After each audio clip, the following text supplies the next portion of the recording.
Hello, everyone, and welcome. We are so excited that you're joining us today for our webinar. My name's Jen Elder. I'm the director of the Homeless and Housing Resource Center. And today we have two fantastic presenters to talk about addressing overdose deaths, combined intervention. So as you see, we'll be talking about culturally responsive and coordinated care, harm reduction, supportive housing, recovery supports, and on-demand treatment. So we have a lot for you in the next 90 minutes. Next slide. So we always start at HHRC with a quick disclaimer. We are funded by the Substance Abuse and Mental Health Services Administration, but the views and opinions expressed today are our own and don't necessarily represent official statements from SAMHSA or HHS. Next slide. So I'll do a couple of quick housekeeping and then we'll get started. We are so thankful to be joined, as we are with each webinar, with our American Sign Language interpreters. Today we're joined by Andrew and Kip. If you have any technical difficulties, let us know via our email. We also have a live captioner if you would like to turn on your captions for today's session. Next slide.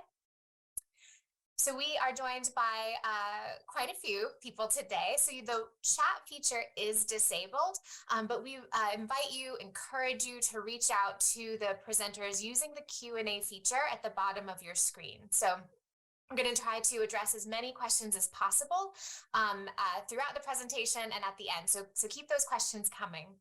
If you'd like to go ahead and download the slides to follow along, they're available now. We have the link in the webinar chat. A recording will be available within 1 week on the webinar page as well. At the end of the webinar, there'll be a link to a very short evaluation, which will redirect you to a certificate of participation for today's webinar. If you have any trouble using that link, just let us know. And we can be sure to get that information to you. Next slide.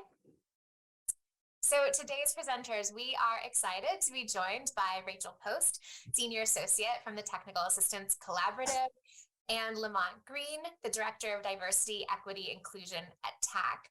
I just wanted to say we have been collaborating with TAC, and they're doing some really impressive and important work on this subject in our field. And so I am just thrilled that we get to help share that work with all of you today. So with no further ado, I will hand it over to Rachel to get us started.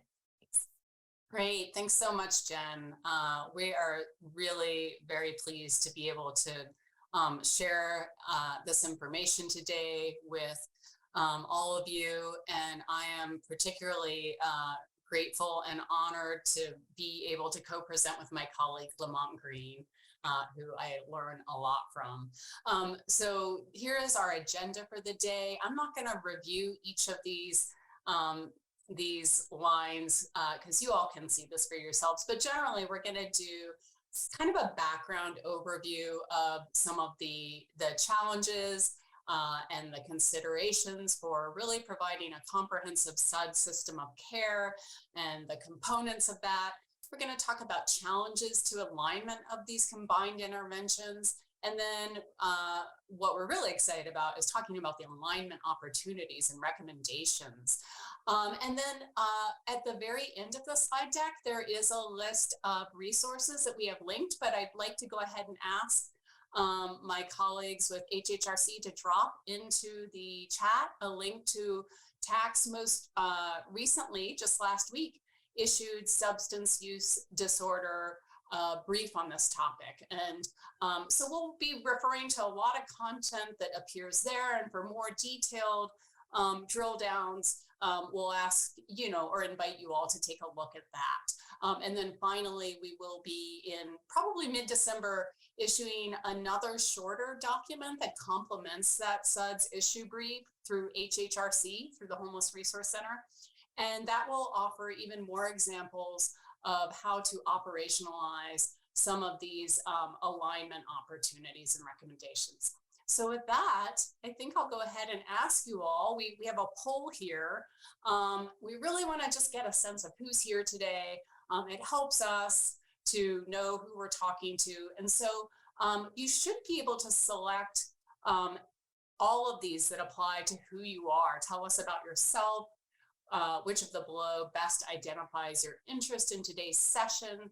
And we'll just pause here. Usually I think we take about 30 seconds just to let people answer, and then we'll get a sense, everybody will be able to see the results. And if you're just joining, welcome to you. We're very excited to be presenting this content to you today on behalf of the Homeless and Housing Resource Center. We have a quick poll. Great, thank you so much, Jen. So it looks like about 21% of you identify as people with lived expertise in recovery or in recovery. Another 15% identify as persons providing peer recovery supports, and 40% are persons employed as a homeless service housing specialist or case manager, and 19% are people who are employed as qualified mental health professionals. We've got 7% who are certified or licensed as addiction counselors. About 13%, 90 of you are program managers, 8% are program directors, and we don't have any prescribers with us today. So thank you all so much for sharing. We're glad that you represent a whole different, diverse group of practitioners and who contribute to serving folks exiting homelessness and with substance use disorders. So if you want to advance to the next slide, we just want to give you, kind of an overview, a background of sort of the concern, the issue. And not much of this will probably be news to you all, but we do know that in 2021, that there were over 108,000 lives lost to overdose deaths. So this is steadily increasing, this rate of deaths as a result of overdoses. And I think we're seeing it in a lot of our communities across the country. And very notably, the rate of drug overdose deaths among Blacks has quadrupled in the last 8 years. American Indian or Alaska Native individuals experienced the highest rate of overdose mortality in 2020, which was 30.8% higher than that for white individuals. And Hispanic or Latinx individuals experienced a large percentage increase in drug overdose rates. You can see in 2020, 40% increase in drug overdose rates. And then lastly, a growing body of research has documented that substance use is strongly associated with homelessness, and that there are disproportionately high numbers of overdose deaths among individuals experiencing homelessness. And I want to reference briefly here that I know in Portland, Oregon, the Multnomah County issues every year a report called Domicile Unknown. And it looks at the deaths of unhoused individuals for a year. And in 2020, 80% of all deaths occurring by unsheltered individuals involved substance use. And substance use was the primary or contributing cause of death in 62% of all deaths. Methamphetamine contributed to the majority of these deaths. So this is kind of setting the stage for this issue that I know that we all really care deeply about and want to work to address. And so with that, I'm going to hand this off to Lamont Green, who is going to take over and contribute to the next part of the presentation. Thank you, Rachel. Can everyone hear me okay? Nice. Every time I tell my story, I always get butterflies in my stomach. It is just really amazing and an honor and privilege, and I'm humbled just to be before all of you here today. And I just want to say a huge thank you, because the work that you do saves lives and has saved my life. So just a little bit about me. I'm originally from Charleston, South Carolina, the Deep South, where I was born and raised. And the Deep South isn't a very kind place for a young gay Black boy who doesn't even know he's gay. I think my peers knew I was gay before I did. And so I'm 49 years old, so you can imagine being raised in the Deep South, the messages that I got about being Black, right? And also the messages that I got about being gay. I came from a wonderful Christian family in the deep Bible belt of the South. And the messages that I got about being gay was that I was a faggot, right? And that even God hated me. And so I internalized those messages. Those were messages I got since I was in my mother's womb. And I'm not alone in that. And as a young child, you don't know how to interpret those messages. You don't know how to make meaning, so you internalize it. And so after I graduated high school, I went into the military, and I was in the Don't Ask, Don't Tell military. And I served as a Russian cryptologist in naval intelligence, where it was illegal for me to be gay. I could be kicked out of the military. I could lose my clearance. And so even still yet, society was telling me that who I am was wrong and not good enough. So after serving 5 years in the military, I decided that I didn't want to stay in the military. I didn't really want to go back to South Carolina. I had a whole bunch of money saved up. I was invited to a party, and I was introduced to this metal pipe with some Brillo at the end and crack cocaine. And I didn't know it was crack at the time. And I smoked it, and I felt just elated. Like all the problems, all the pain, all the depression, all the things that I couldn't find words for, all that trapped pain, it was all gone. And I became instantly addicted. Crack cocaine became too expensive, so I started using meth. I went through all my money. I was living in my car, homeless in Fresno, California, and then became homeless on the streets of San Francisco in the Bay Area. Completely strung out, begging for money, sleeping outdoors, and was also very psychotic as well, because I wasn't eating, wasn't taking care of myself. And there were several failed suicide attempts and a violent episode that landed me being institutionalized for 6 months, where I was chemically restrained on Thorazine. But it was there, luckily being a veteran, that I was able to get some services. And so they had this pilot program at American Lake VA in Tacoma, Washington. So they sent me to that pilot program, and there I began to get for co-occurring disorder, for those experiencing homelessness and substance use and mental health issues. And there I began to get the support and different things that I needed. But I remember on my journey and getting services, I was just kind of connecting with the case managers to get a housing voucher, to get whatever resource. Most of the people I connected with, were burnt out and underpaid, and there wasn't any real connection. There wasn't any real culturally responsive care or coordination.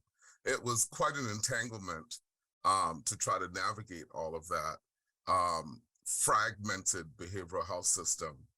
And so I didn't really connect with anyone. But I did happen to have this one social worker, and I'll always remember that meeting. And she looked me deep in my eyes, and she knew my whole case history and all of that. And she said, "You know what? God loves you, Lamont. God loves you just the way you are." And I'm not trying to evangelize, right? But for me, a Christian from the Deep South, with all of those internalized messages, and someone that knew that I was a drug addict and gay and all of this, telling me that God loves me. And I remember just crying and crying and crying and crying, where I could not stop crying. It really hit me deeply. And she made a referral to a gay minister. And for me, that was the big turning point, right? And recreating that narrative that who I am, that I am good enough, that I am lovable. And I'm just so thankful for that moment because I was on a path of destruction where I should be in jail or dead. And the programs like the one that helped me 25 years ago, often they become unfunded or they go away, or so many aren't veterans where they're able to have access to that program. So I am just deeply thankful to all of you. This work is so important. Combined interventions is so important. It does save lives, and it saved my life. I'm sorry if I'm getting emotional. Um, and so, um, and another piece I wanted to say to this too, regarding culturally responsive care. Sometimes we are a bit too clinical, right? And we focus on the adverse childhood experiences and all of these other things. But we need to remember that so many of our unhoused neighbors struggling with substance abuse, when you hear their stories, they all have stories like mine, different stories, but stories of trauma. And especially for our Black and Brown and Indigenous population and disabled folks and trans and LGBTQ folks, it's those adverse childhood experiences come from the adverse community conditions, right? Structural racism, cisgenderism, and all of these things that teach people who they are is not good enough. So thank you all for listening. I just really wanted to share a part of my story.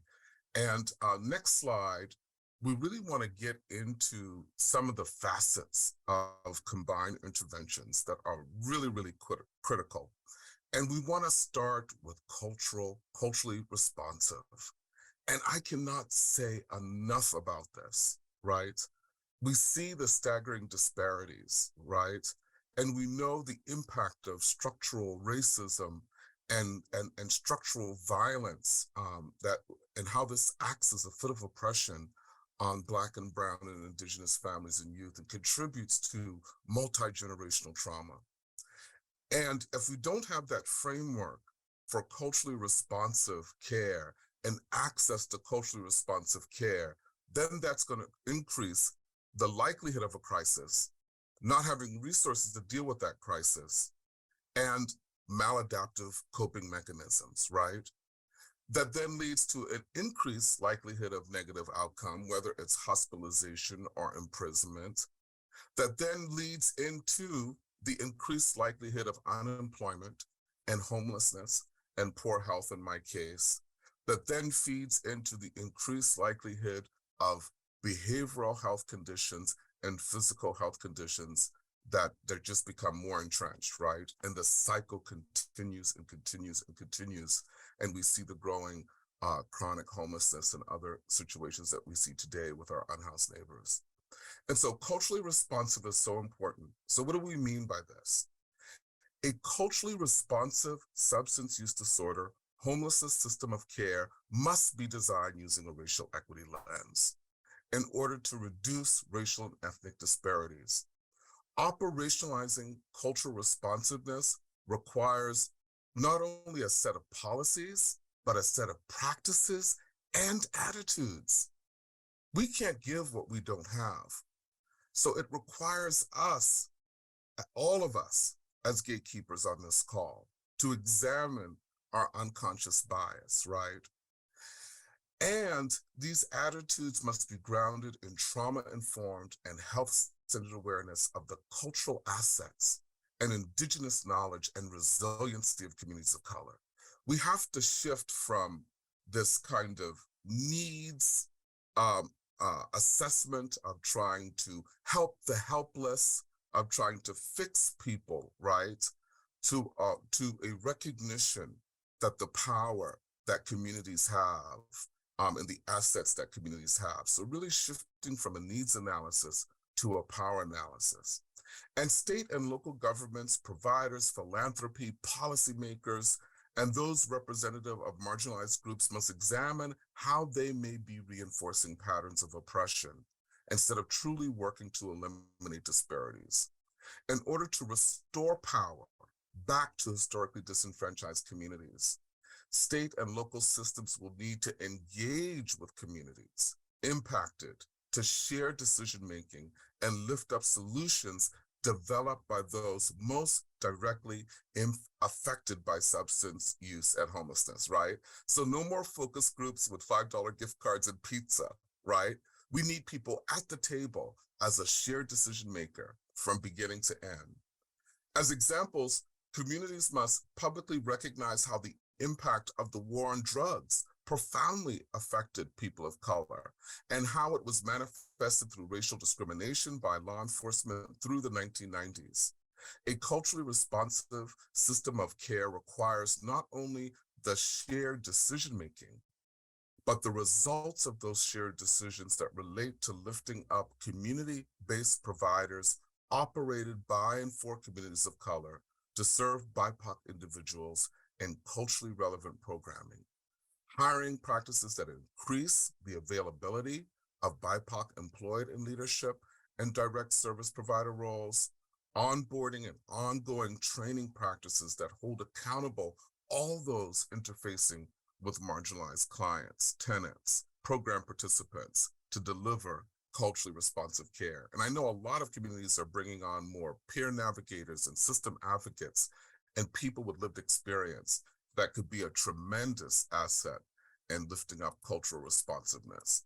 So next slide. So the cultural responsive piece is kind of the overarching container that is critical. The first element I want to talk about is harm reduction.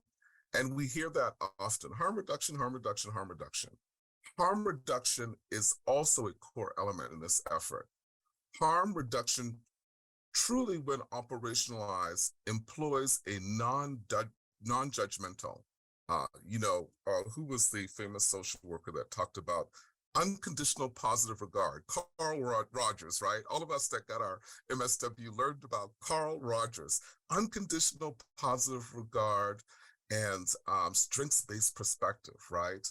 So harm reduction employs a non-judgmental and non-coercive approach to authentically engage people with substance use disorders and the services they desire, and positions them as the primary agents, right? So we could see where we're becoming a liberated gatekeeper, restoring power back to people. So they're the primary agents, both in their own care and ultimately in substance use disorder program design and policies.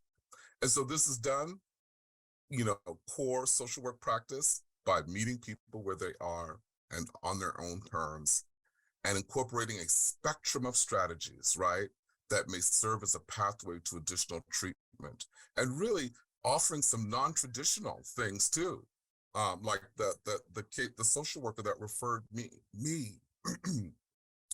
to a gay minister, right, and having those recovery supports widely available, including housing, which is essential.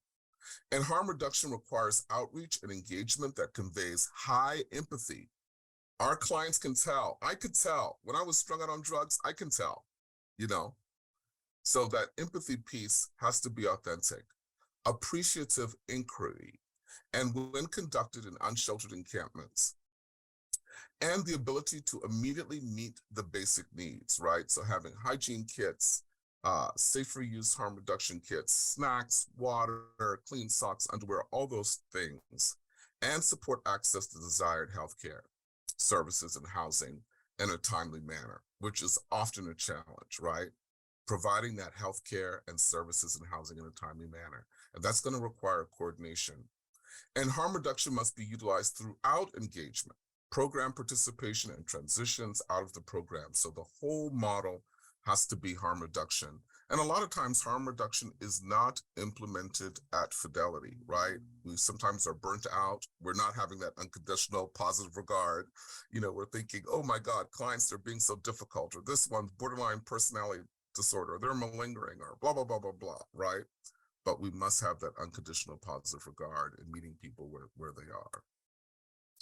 So the next slide that I wanted to talk about is supportive housing. Huge, huge, huge. And I know throughout the nation, there's such a crisis of affordable housing. But I believe that we can get creative. I think, we've been in a housing crisis now for a decade, But really, COVID really showed us that when we want to really be about it as a community, we will find hotels, we will become very busy, right? And so we have to prioritize affordable and safe, supportive housing.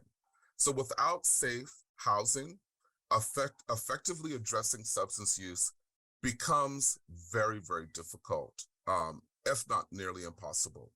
Yet those who are experiencing homelessness, who are actively using, face multiple barriers to assessing and maintaining housing. Barriers include criminal records, right? Poor credit, outstanding rental arrearage, behaviors that impair ability to be a safe and responsible resident. Documentation.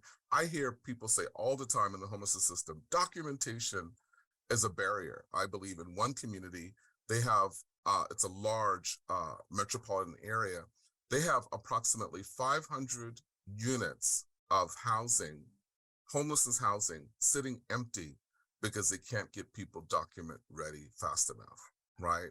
And some of these are going to require policy changes. I say, why don't we just put people in the housing and work with the documentation? So supportive housing works because it combines time unlimited affordable housing assistance with voluntary and individualized wraparound services that can help people to access and sustain their housing. And supportive housing models designed to meet the express needs of people who are actively using include permanent supportive housing and recovery housing. And an emphasis on choice, again, is highly recommended in order to align with the stated needs and desire of people who are using substances. Next piece of our combined intervention that we want to talk about is the high quality on-demand treatment. And this piece was the lifesaver for me in my recovery. Luckily, in the program that I was at the VA in Lakewood, American Lake VA, because I had many relapses and slips and setbacks in my recovery. But I knew how to navigate, I was taught how to navigate the system. So whenever I would have a setback, I could check myself in for a little inpatient tune-up. It might be 2 days, 3 days, or a week, but it was very, very helpful to get me, girded back up again, the supports I needed, and back on track. But high quality on-demand treatment in our nation, it's very, very difficult to see systems that are doing that well, right? Because it must be available without delay. Like I could just go to American Lake VA, right? And that day be checked in right away. So with this on-demand treatment, when a person expresses they are ready for it, it's there, just like that. So barriers to treatment admission, such as lack of insurance coverage, transportation challenges, capacity limits, or ineffective admission processes result in lost opportunities and even more, avoidable loss of life. So low barrier treatment options seek to engage people who use drugs when they are ready by being flexible, available, and in convenient locations, including mobile services, and offer medications with minimal limitations. This is so critical. I think if we could truly offer more on-demand treatment in our communities, that this will allow us to get much further in the work of providing high quality behavioral health, and we will see, much better outcomes. So the final piece of this that I would like to talk about next is recovery supports. So when we say recovery supports are offered by people who have lived experience in overcoming substance use disorders and are utilized to overcome feelings of hopelessness and helplessness. Recovery support services are often available through mutual aid groups such as Narcotics Anonymous and Smart Recovery. There are several recovery community organizations or peer recovery coaches, mentors, and things like that. And recovery supports can be used to really foster the wellness by creating linkages and coordination among health, behavioral health, and social service agencies, legal systems, and even housing operators. And so I can't say enough about recovery supports. I'm one of the co-founders of the Washington State Lived Experience Coalition, and we are a bias force organization of people who have experienced homelessness and are in recovery and all of those things. And we know from social learning theory that when you connect with people who have experienced what you've experienced, you could see it in their eyes, right? And it's so transformative and it's so healing. So really providing warm handoffs to good recovery supports and ensuring that there's a good array of recovery supports in your community. Narcotics Anonymous works well for many.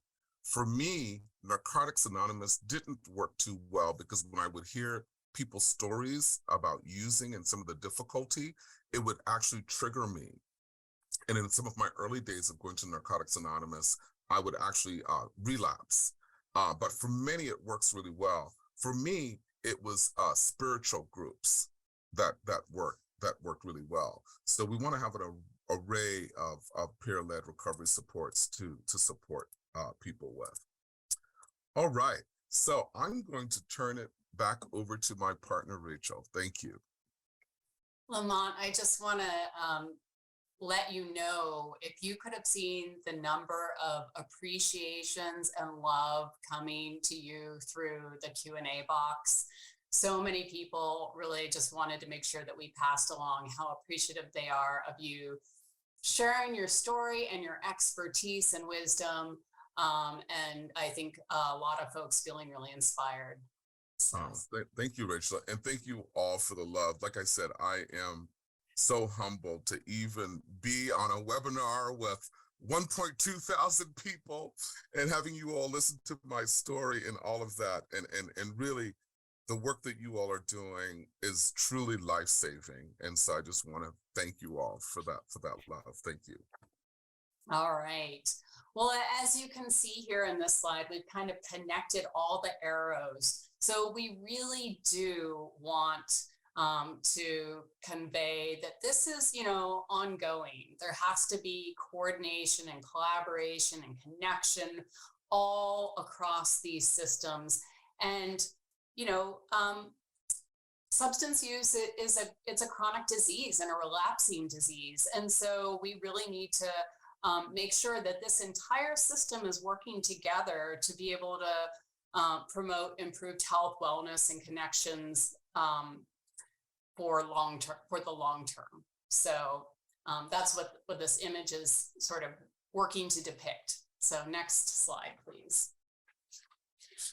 All right. So, we know, you all, this is probably not a lot of new information to you. You know what works, and you know what, if you could wave your magic wand, this system would look like, right? And so we recognize there are challenges to this system alignment. So we want to call those out here, and we call those out in the paper. First of all, systems are often funded and implemented through siloed agencies, limiting the availability of comprehensive interventions to address the complex intersection of homelessness and substance use. For example, in most communities, supportive housing and substance use treatment providers and programs are operated by different agencies, funded through separate federal, state, or local resources. And oftentimes the homeless continuum of care may not have representation from the substance use disorder treatment system at the governing body. There may not be a formal sort of agreement and partnership. And so that certainly creates challenges in terms of bringing those systems together in a coordinated fashion, because we know that a lot of the people that we are serving who are exiting homelessness, I think estimates of 45, 55% of folks who are unsheltered homeless who have a substance use disorder. So we really need to work to bring those systems together. And then also state Medicaid and state behavioral health divisions responsible for organizing and financing the substance use disorder treatment system may not effectively collaborate with housing providers to make the range of supportive housing options available for individuals with substance use disorders. And in some scenarios, the state behavioral health agency that administers the SAMHSA substance abuse block grant funds or the state opioid response grant funds may not be working in coordination with their state Medicaid office to ensure that the funds are aligned in ways that really create greater flow through the systems. Okay, next slide. Additionally, harm reduction programs have largely been financed and operated by grassroots advocacy and non-governmental organizations as a result of federal funding restrictions related to safe use kits. So we know that, we haven't up until now been able to use federal funds to pay for safer smoking kits or for clean needles, through a needle exchange, a syringe exchange program. And so that, is a challenge in terms of being able to create sort of this comprehensive system. And then recovery supports also are not adequately integrated with substance use disorder treatment and housing providers. And they often rely on one-time discretionary grants. So we know that there are a number of states in which Medicaid does cover peer recovery support staff or certified recovery peer mentors, but there are a number of states where that's not covered. And so in those scenarios, or recovery community organizations, which offer opportunities or safe spaces for people to socialize or to attend meetings, but those aren't necessarily Medicaid reimbursable. There may not be some other federal or state obligated bucket of funding that consistently pays for that.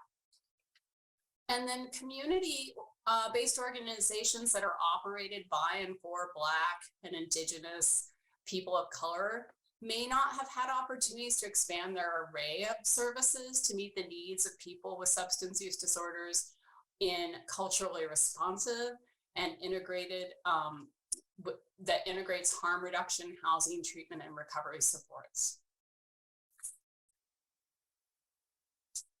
Okay, and I think I'm going to turn it back over to you, Lamont, for this slide. All right, thank you, Rachel. So we want to talk as well about some system alignment opportunities, and this is huge. Our systems are so fragmented, and it creates a pain for providers, but it trickles down to clients too.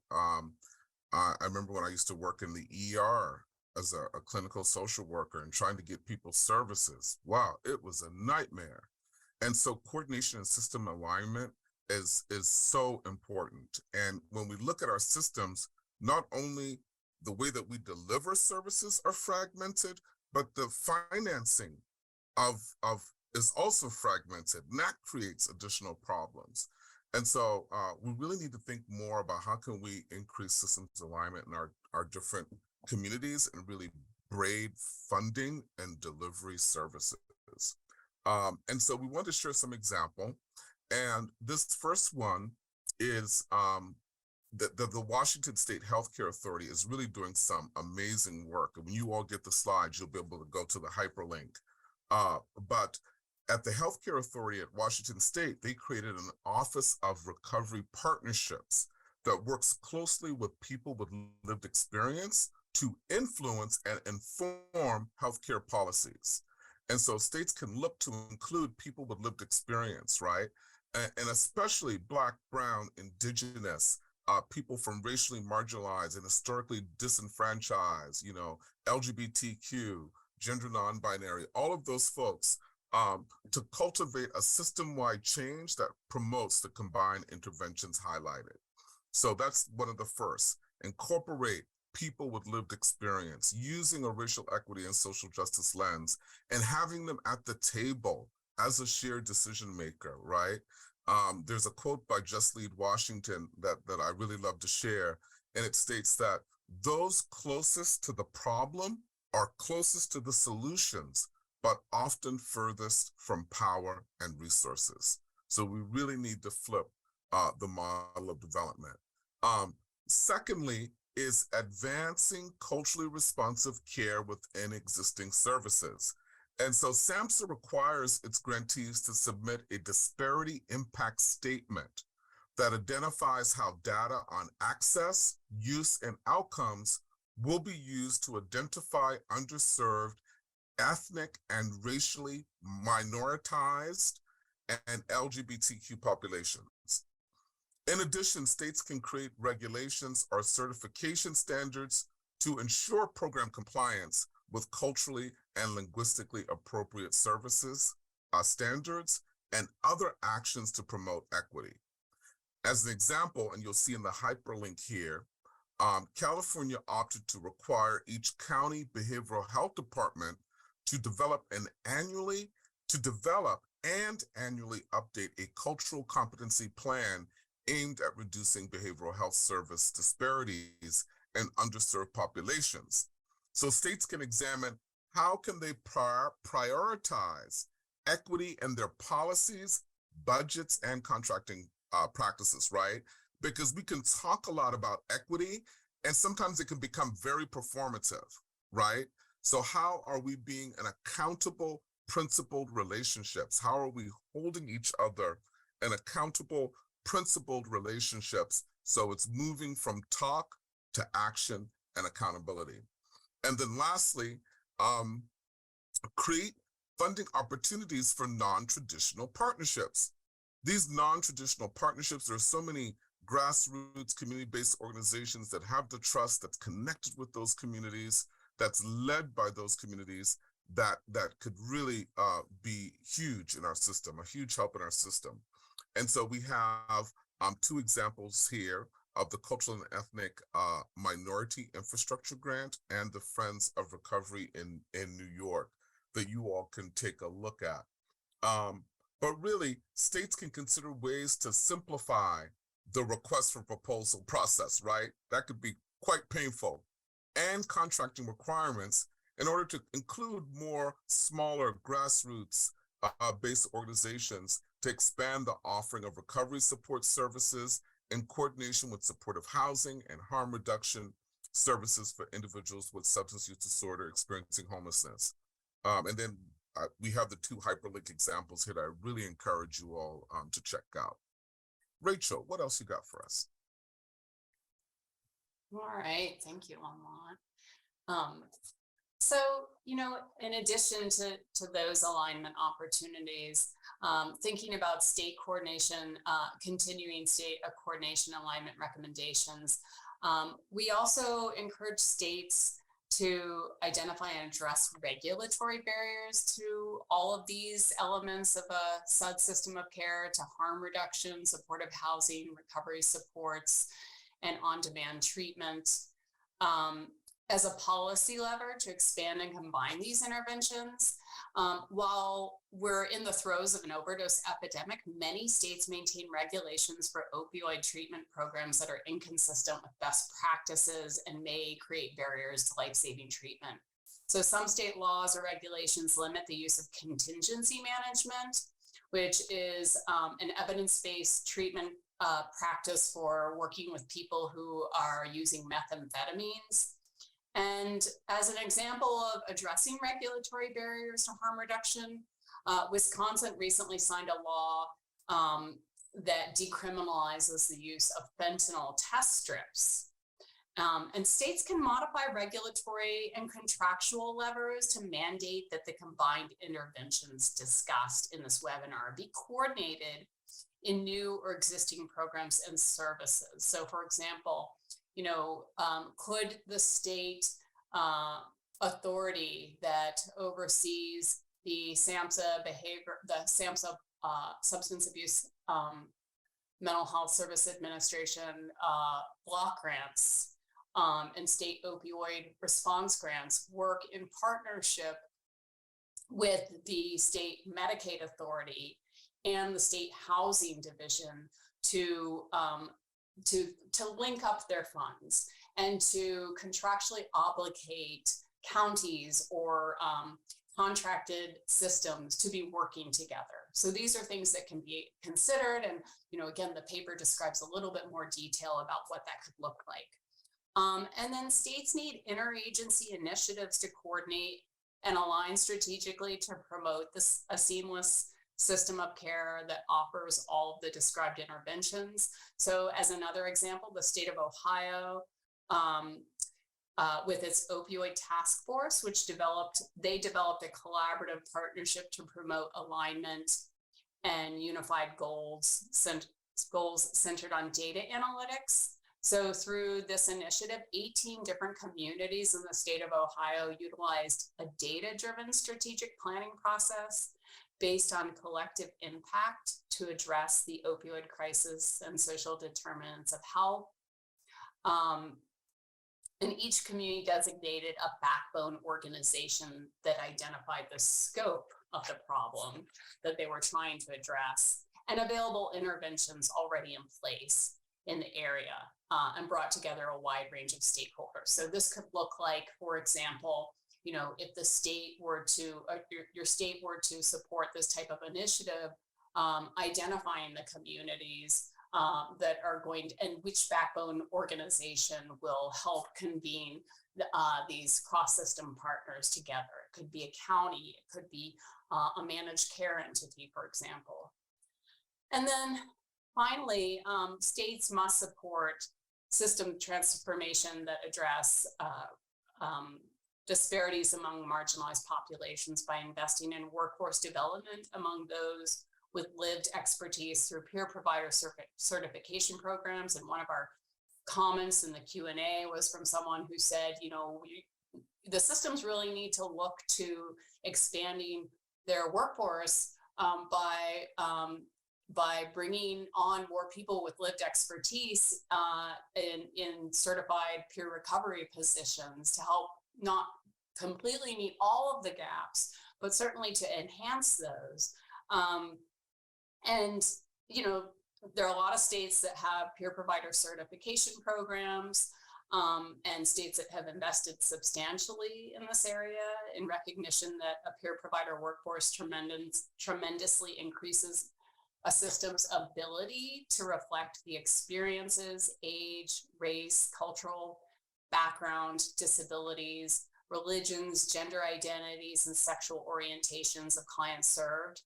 And as one example, Georgia's Department of Behavioral Health and Developmental Disabilities funds the Certified Addiction Recovery Empowerment Specialist Academy. And I think Amy's going to include that in the chat, to link to that, to create a workforce of peers to provide recovery support services to Georgia's community. And it is the first peer certification program in the country to be Medicaid billable. So it's not just that the services that peers offer is billable, but the actual training academy is covered with Medicaid funds.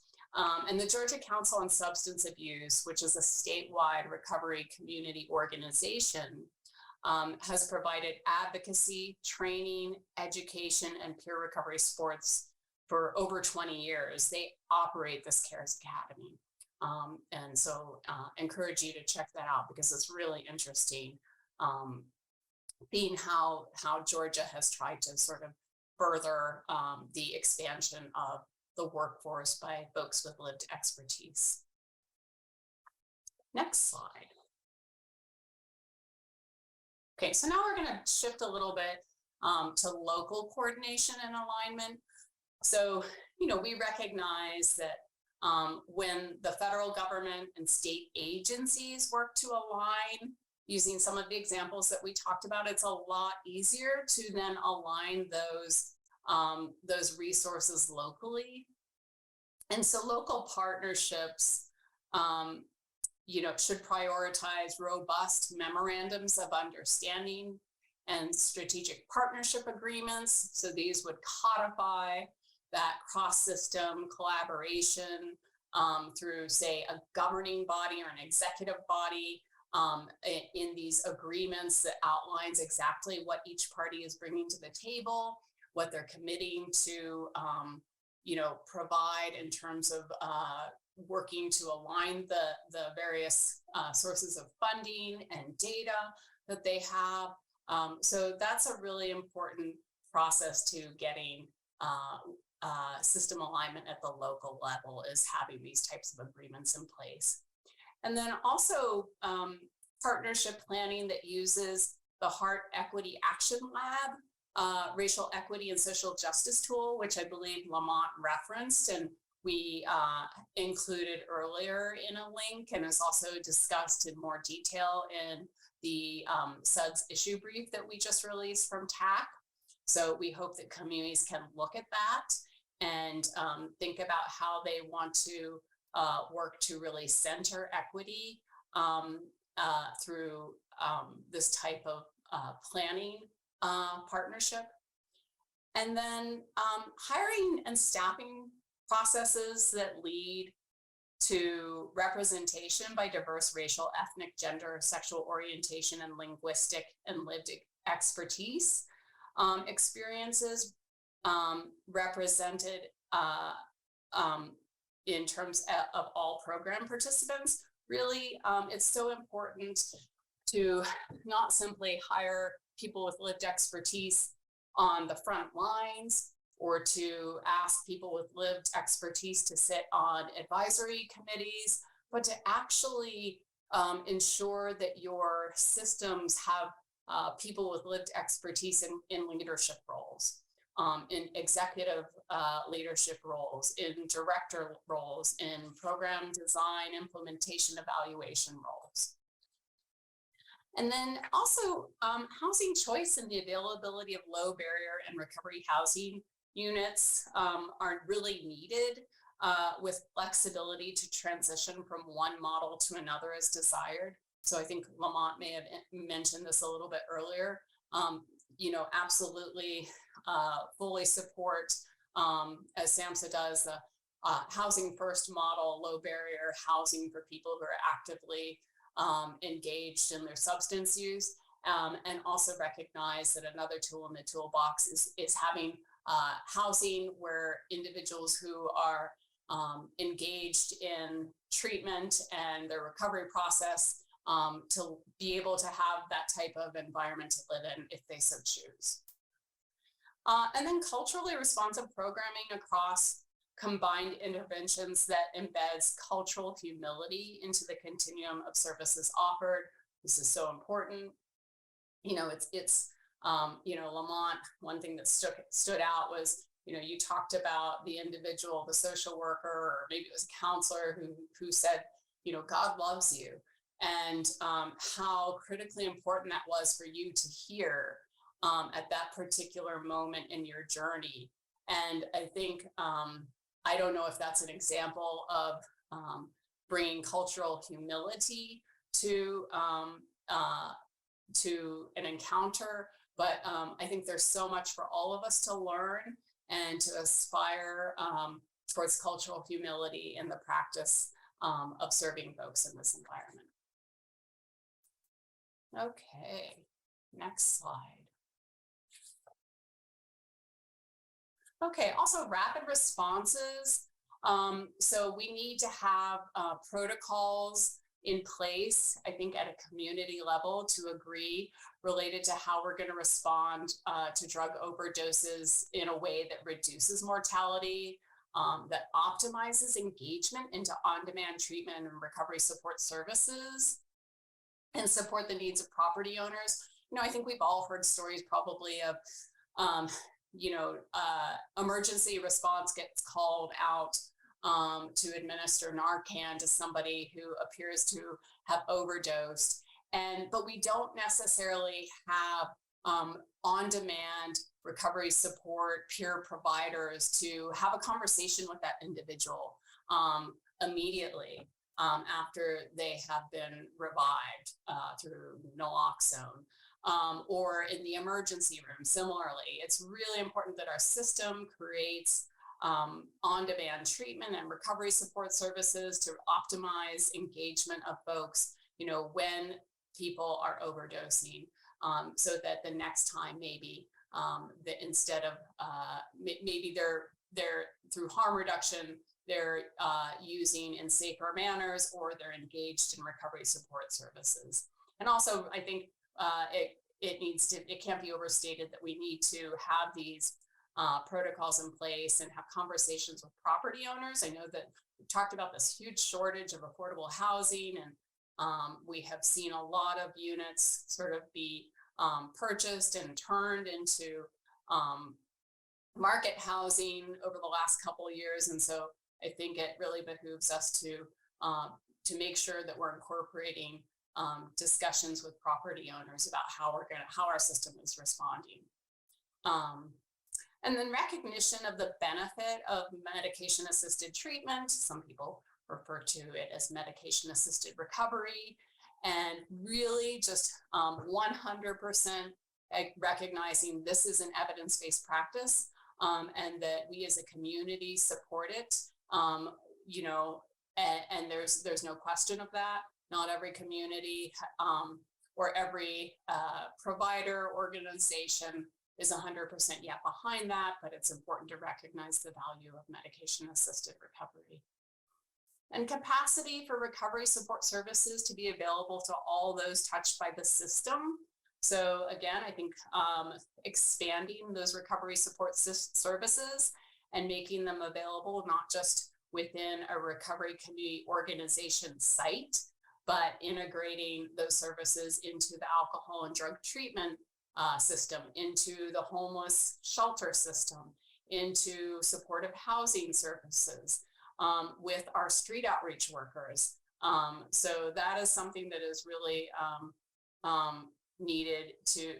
that needs to be expanded upon. And then the availability of harm reduction practitioners. So, harm reduction has been embraced by the White House Office of Drug Control Policy, and their, I think last year issued alcohol and drug, it was policy strategy, the need to expand and invest in harm reduction.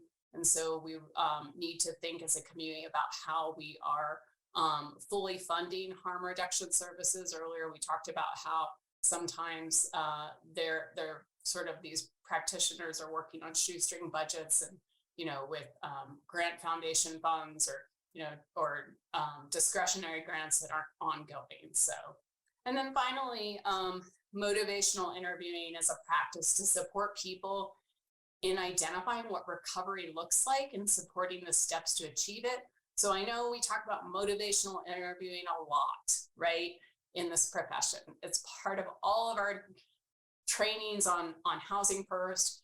It's part of trainings on harm reduction. It's part of the trainings on how to engage people into services. But here I really want to specify what I'm talking about is using motivational interviewing to talk with people about what recovery can look like to them.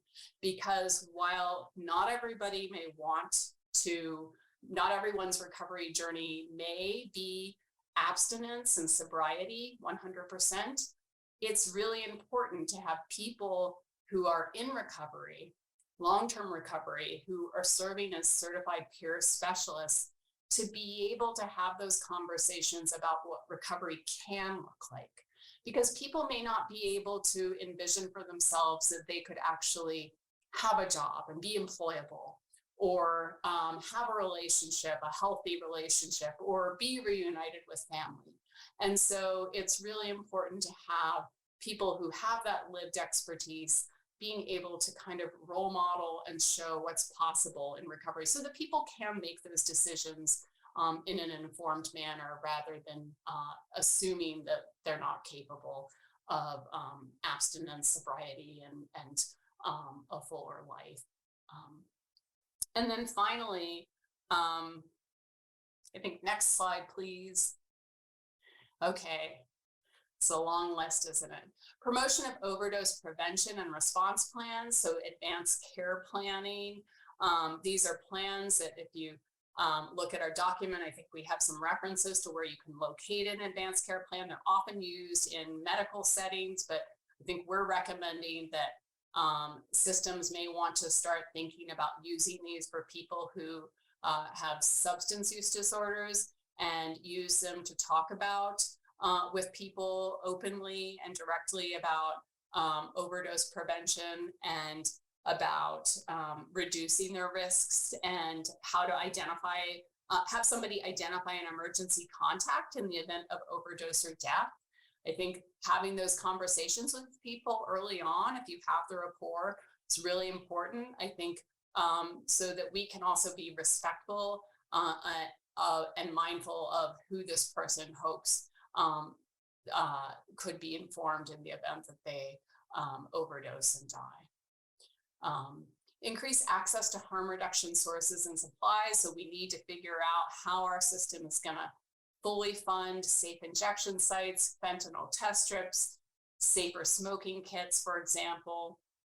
We need to look at employment of certified peer specialists who offer shared understanding, respect, and empowerment and service navigation, and model what long-term recovery looks like. The service navigation is so important because oftentimes our systems, when you're done with outpatient treatment, it's just, here's a referral to ongoing services from a peer recovery mentor. But these service navigation folks can help make people connect to all of their service systems that they desire, including employment services.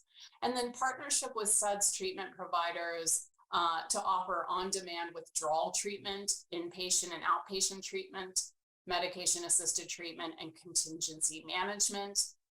And finally, qualitative and quantitative analysis of outcomes and continuous quality improvement really need to be set up so that we can continuously improve upon this system of care and be informed, right? We're not going to have this, all these investments going into creating a fully comprehensive system of care and get it right the first time. It's going to be a process. All right, that was a mouthful. And now I get to hand it back to Lamont to talk about this really exciting new opportunity. Yeah, no, thank you, Rachel. And when I was reading some of the chat or some of the Q&A, there's a gentleman by the name of Craig who's on the call today. And Craig mentioned, he says, why do we continue to have these same conversations about, working better together and coordinating? And Craig, I hear you and I hear the frustration. And in so many communities around the nation, that's been the real puzzle. And it contributes to so much of the system dysfunction, is not having those coordinated services where we have all these different systems working in silo, fragmented delivery, fragmented financing, fragmented data sharing, where clients have to keep telling their story over and over. And so systems alignment is huge. And so TAC, the Technical Assistance Collaborative, we were recently awarded funds by the Robert Wood Johnson Foundation to stand up a systems alignment innovation hub to help, communities and providers and systems like yourself that are interested in how can we bring together public health, social service, and when we say social service, we mean a wide array, homelessness, criminal justice, workforce development, aging and disability resources, the whole wide array of social service, and the medical sector, right?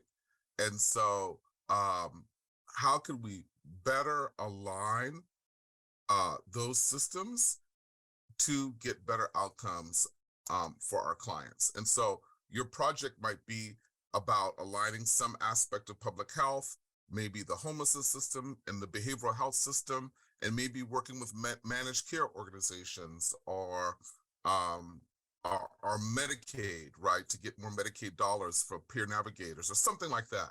But whatever creative idea that you may have in your local community to improve behavioral health outcomes, to improve outcomes for people who use substances, for our unhoused neighbors,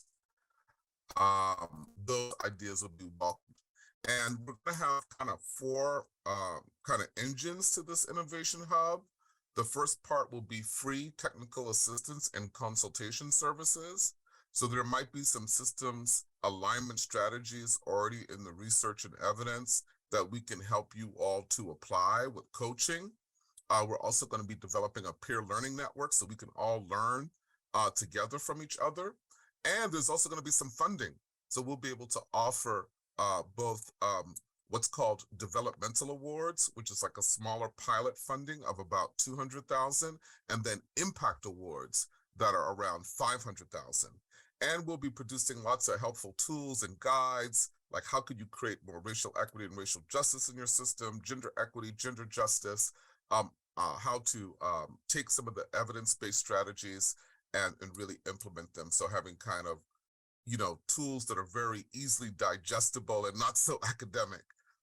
So keep your eyes out. We're standing up this program right now, and we won't be launching it into early part of next year, January or February. And you can contact Rachel Post, my colleague here, and her email is there, rpost@tacinc.org. And we work very closely together, except Rachel is so much better with her emails than I am. But know if you email Rachel that we work very closely together. And so keep your eyes open for that. Nice. So we're going to go to our next, our next slide. So we really it was great to see so many questions and answers. And before we move on to this, tell us what you need. We do hope that you will stay on, because we do have a poll that asks for what kinds of additional support based on what we've just described would be helpful to your community. And we would love for you to post that. It's really useful for the Homeless and Housing Resource Center to have a sense of this, as well as the evaluation of this training, which is helpful for us so that we can do better every time we present. But before we go to that, I just want to see if there are any additional questions. I know we've answered a lot of questions in the Q&A box. So one question we have is, what are those accountability measures for programs when they don't adhere to the class standards, which is the culturally and linguistically appropriate service standards? Do they lose funding, or are there systems in place to increase equity? And if so, what do those look like? So that's a great question. And I'm going to turn to Lamont to ask if you have worked with any organizations that adhere to the class standards, Lamont, and what your experience of is in how they address that. Yeah, I would say that in some of the systems I've worked in, and whoever's asking this question, I see it's an anonymous attendee. That is a very important question, right? Because oftentimes in our contracting and so forth, we put these standards out there, but there isn't any mechanism to monitor and to ensure accountability. Something that I've seen with the King County Regional Homelessness System in Seattle, King County, is where they've established an ombuds office. So not only are they putting these requirements in the contracts, but clients now have a mechanism, clients, employees, anyone has a mechanism where they could report a grievance, right? And the ombuds office, they could work with the provider or whatever part of the system to help provide training and other supports, using a strengths-based perspective before taking a more punitive approach, right? But if need be, if it continues and continues and continues, they could lose funding, but really try to take a supportive approach first. And so that's one system that I know that's doing that well as far as trying to create good accountability around that. Great, thank you, Lamont. We have another question in here, or comment from related to housing first is a great concept. However, in Texas, the Texas Homeless Network that oversees the permanent homeless programs need to be more hands-on with those programs and helping them incorporate the policies of housing first with their clients. And thank you so much for that comment. I think, you know, some of the SUDS issue brief that we released in this webinar is kind of, you know, it relates to some of the challenges in assuring that housing first is implemented to fidelity, because we know that housing first, it really has a strong component and philosophy of harm reduction. And so, you know, this question comes up a lot is like, how do we operationalize that? How do we make sure that housing first providers are really offering the full array of integrated and coordinated services, that the harm reduction isn't just happening to get somebody into their unit of housing, but that it's ongoing. It's not just about reducing the use, but also offering recovery support services, offering alcohol and drug treatment services, offering peer recovery support services to people continuously. And it's okay if people don't want it, right? There's that choice of services, it's client driven. But I think that that was one of the sort of impetuses of writing, talking about specific substance use disorder specific needs to address some of the gaps and barriers in the system. Okay, and so some of our other questions here. Oh, we have so many. This is great. I'm just looking at the time. Let's see. I see there's one by Angie Combs mentioned. She stated, I work with the Brain Injury Alliance of Colorado. What additional services, supports are available or are in the works nationally for folks that are unhoused, seeking recovery, and have a history of brain injuries? This population is especially vulnerable. I just want to thank you, Angie, for noting that too, because you know, there's been a lot of research that's been done, and I participated in a research where we looked at men at one of the men's shelter, and there was over 100 men at this large shelter in Tacoma, Washington, and we did a mini exam for traumatic brain injury, and 85% of the men tested positive, and many were undiagnosed, right? But they had stories of like, you know, when I was young, I was hit in the head with a gun, or I was in a car accident, or I fell off a bike, or something like that. But it's a very high number. And sometimes when we say, oh, people are being treatment resistant or difficult or lazy or all kinds of motivational factors. Many folks do have a traumatic brain injury, and they don't even know that they have a traumatic brain injury. But if you email us, we can see what resources that we can send you that we're aware of. But on the top of my head, I can't think of anything in your particular area at this time. I don't know if there's anyone else, Rachel, or anyone on the call. No, but I appreciate you raising this. It's something we really need to do a better job of incorporating into the content that we develop. Moving on to, I see this question from, I think it's Aline. The idea of opening the RFP process to less known and resourced agencies and individuals are critical to solving this problem of intersectionality between substance use, mental health, and housing, as they're closer to the ground and have more trusted relationship to the community. How can the federal government help counties and cities begin to allow these smaller organizations to get these contracts and grants, which have so many unobtainable, are unobtainable for small providers who may be more innovative?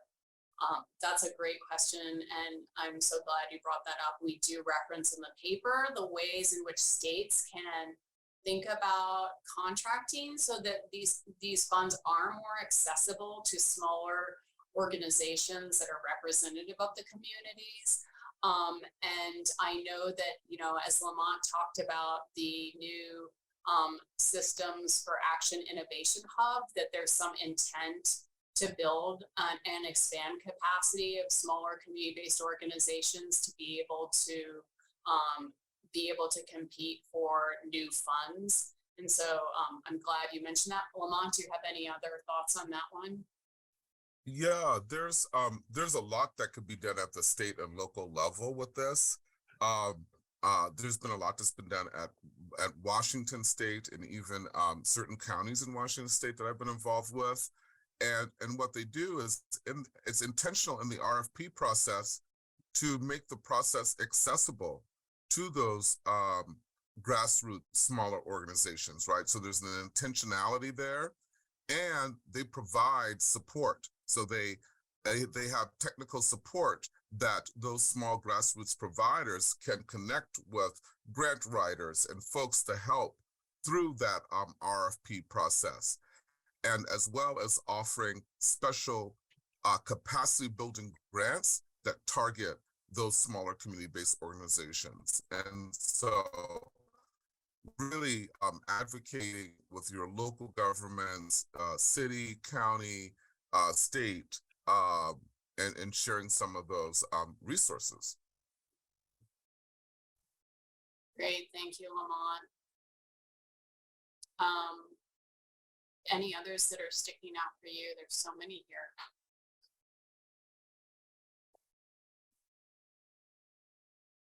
There's one by a gentleman by the name, and I'm sorry if I'm misgendering people. I'll just say they for everyone, or just use the name. Norman Patterson is saying here, they are a CEO of Center of Holistic Development in Columbia, South Carolina. Shout out to South Carolina. They are a MSW and work at a methadone clinic. And they are trying to open a supportive housing for those living with opioid use disorder under medical assisted treatment. Funding is a major issue. Do you have any suggestions, Rachel?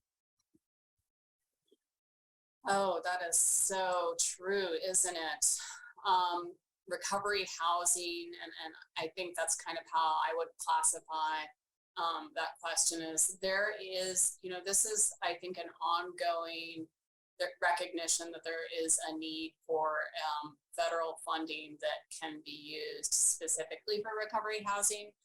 HUD, the Community Development Block Grant, there is a small pot of funding that is awarded to states that have the highest rate of opioid overdose deaths and also the highest unemployment rate. And right now there are about 27 of these states who receive not a lot of money, I want to say.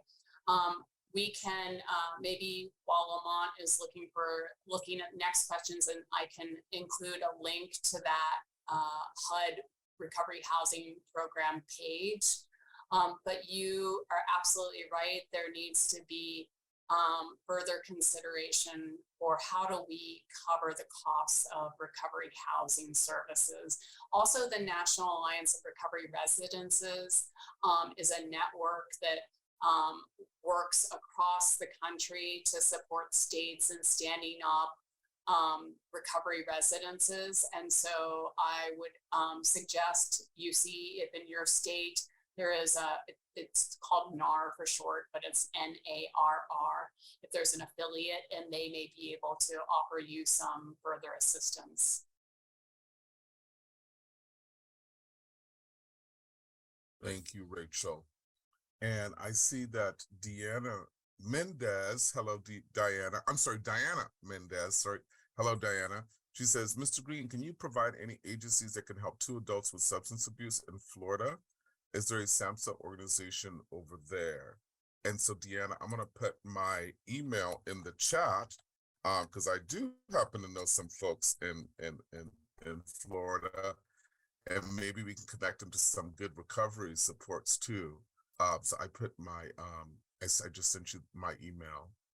And then also we have a question, Rachel, from an anonymous attendee saying, is your state receiving any opioid abatement money? So maybe you could talk about opioid abatement money and how can states access that or folks access that? Yeah, I wish I knew more about that, but yes, there are a lot of states that are receiving those funds. And I think there's a great deal of variation in how states are then obligating those funds. Some states are likely looking at investing those funds into the alcohol and drug treatment system, while other states may not. And so I don't know a whole lot about that, but that is something that if you send us an email, we can look to see if there's any sort of national resource that shows what each state is doing with their funds that they receive from settlements. Thank you, Rachel. And then we have Nicole McKinney. Hello, Nicole. Nicole says, in our area, Western Kentucky, there are many people who have been released from incarceration, and due to not having enough resources and or directions, the resources they need to obtain housing, that they have fallen victim to relapse. I wish that there could be some type of session before release that would provide them with resources for housing and how, where to request information in their area. I feel like they get overlooked due to the amount of already publicly reliant established individuals currently struggling with addiction. You may want to look up the Familiar Faces program in King County, Washington. I believe there was a part of this program where they worked with, and I think it was paid through Medicaid. It was an innovative program where they worked with the managed care organizations to do reentry work more upstream before people were released, and not only helping to get them connected to housing, but a whole host of other supports that could, and they were using Medicaid dollars to do that. So if you look up Familiar Faces in King County, Washington. But Rachel, did you have any other thoughts? No, I think you're just along the lines of what you said, Lamont. I know some states in their 1115 Medicaid waivers have opted to include kind of those in-reach services for folks, say 90 days before their release date, to be able to connect them with housing and services. But it's certainly, yeah, something we need to do across the board in every state and community. Nice. All right. Well, I We think also have Brendan. Oh, go ahead. We're running out of time. No, go ahead. I think we have time for one more question. Okay. Well, it's more of a comment from Brendan Tierney. Sorry if I'm mispronouncing your name. But Brendan asks, has any of the research done to date in the U.S. examined global research efforts? And Brendan mentions an example in Portugal response to drug and addiction recovery. That is a proof case with data showing it works. So while I'm very interested in that one, Brendan, too, I don't think you're able to put in the chat, but maybe we'll have to look up the Portugal response to drug and addiction recovery. But Rachel, do you know if in the United States we have been learning from any global research efforts to inform our work? I don't know the answer to that. You know, I would guess there probably are some researchers that are looking at that, but it doesn't seem like it's something that we've come across, which isn't to say it's not happening. Right. Yeah. Thank you, Brendan, for lifting that up. Well, I think, you know, I'm sorry that we weren't able to get to all of your really wonderful questions. And in the past, I think that HHRC has worked to kind of gather the questions that we weren't able to respond to, and potentially shoot those out to see if any of us can respond to those.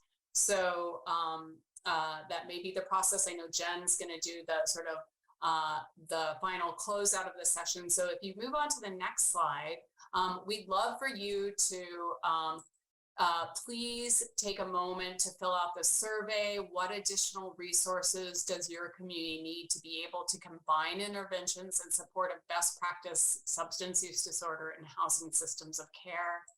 Please fill this out. I think it will help. It could help inform additional resources and training and TA we'd really be interested in your response. And I think we're being reminded that there is a survey that we're asking folks before they drop off to fill out. So in the chat, Amy has sent a link to that. So if you would be willing to fill that out, we always love the feedback. And then we also do have one last slide that will be available on HHRC's website with lots of resources linked. Jen, do you think that we want to close that? Great. All right. Thank you all so much for taking time to fill this out. So it looks like additional TA and training on how to employ racial equity and social justice systems change, TA and investments that build cross-system alignment of these combined practices, TA training to assist practitioners in the adoption and integration of best practices. So we've got a lot of, like, over 50% of folks training on monitoring the use of best practices across the system of care. And then this other, hopefully we'll collect what those were. Really appreciate you all filling that out. And I think the next slide is just the hyperlink. So be looking for that when you go to collect the slide deck, if you decide to do that. These are a lot of really great resources that we drew from. And with that, I'll pass it off to Jen. Great, thank you so much. So we'll go to the next slide so everybody can get the QR code for the evaluation. And I just wanted to give just our heartfelt gratitude for Lamont and Rachel for sharing your story, for sharing your expertise. As you could see, there was so much love and interest and wonderful questions in the Q&A. And so that's just a great way to show that you hit the mark and inspired a lot of great conversation. So I would say to those attending today or watching this recording, reach out to us at HHRC to let us know how, if you need help connecting with Lamont and Rachel, or how we can do better. There were some great ideas in the Q&A I saw coming in already. That's what we want. We want to hear from you about, how we can create resources and supports to help your work. So again, just huge thanks. This won't be the last we're talking about this topic, I am sure. So a couple other housekeeping in closing, the link to get a certificate of participation, if it doesn't work immediately, just give it about 5 minutes and refresh. Sometimes we accidentally crash that website as soon as the webinars end. So with that, we just thank you for joining us today and reach out. And then I think our last slide is just our contact information. So we hope that you join another HHRC webinar in the future. And until then, reach out if we can do anything to help. Thanks so much and have a great day.